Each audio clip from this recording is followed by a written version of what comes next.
Today I want to spend a bit more time thinking with you about competitive negotiation.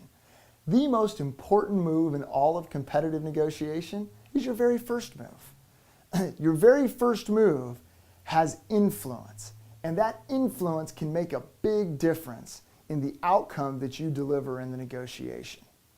A few years back, we had the opportunity to work with the sales force of a technology company on the East Coast. There was about 30 people on this team. We were brought in by the vice president of sales to help them improve their performance. As we were having the conversation about competitive negotiation, we were encouraging them to be a bit more aggressive with their first move. And in response, we got a great deal of resistance. They described themselves being in a very saturated market with a lot of competitors and being engaged in many RFP processes to where they just didn't feel that they could be aggressive at all with their opening number. They thought they had to give all of their discounts up front just to be competitive. The vice president of sales kind of got tired of all the excuses, and so he came to the front of the room and he said, "All right, folks, here's the deal." He says, "We're going to do a pilot project for the next 90 days.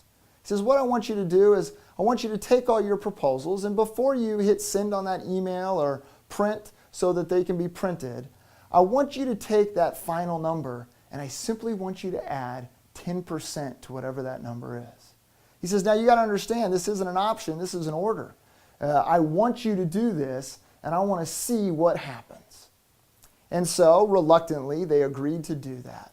Many speculated that the volume of deals would drop off significantly. But at the end of 90 days, what they experienced was quite different. The volume of deals, well, it stayed relatively constant. And yet the terms in which those deals were delivered, well, they improved. Now, they didn't get all 10%, but guess what? They got 3.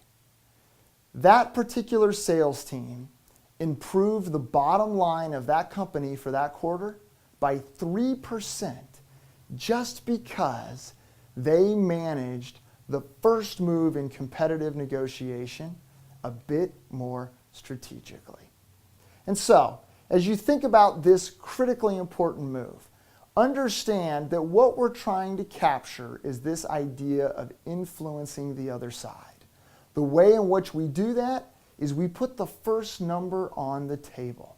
Now, this might be counterintuitive to some of you, especially those of you in sales who have heard that the person who puts the first number on the table always loses.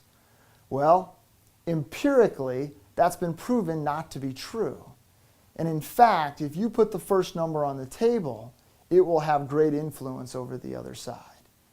In addition, it's important that we be as aggressive as we can possibly be. By doing so, it gives us the opportunity to make concessions to the other side and yet still deliver a very good deal for our side as well. As you engage in the next competitive negotiation of your professional career, I want to encourage you to think really hard about that first move. It's the most important move that you will make. And the opportunities to put the first number on the table are great opportunities for you. And the more aggressive you will be, the better deal that you will get.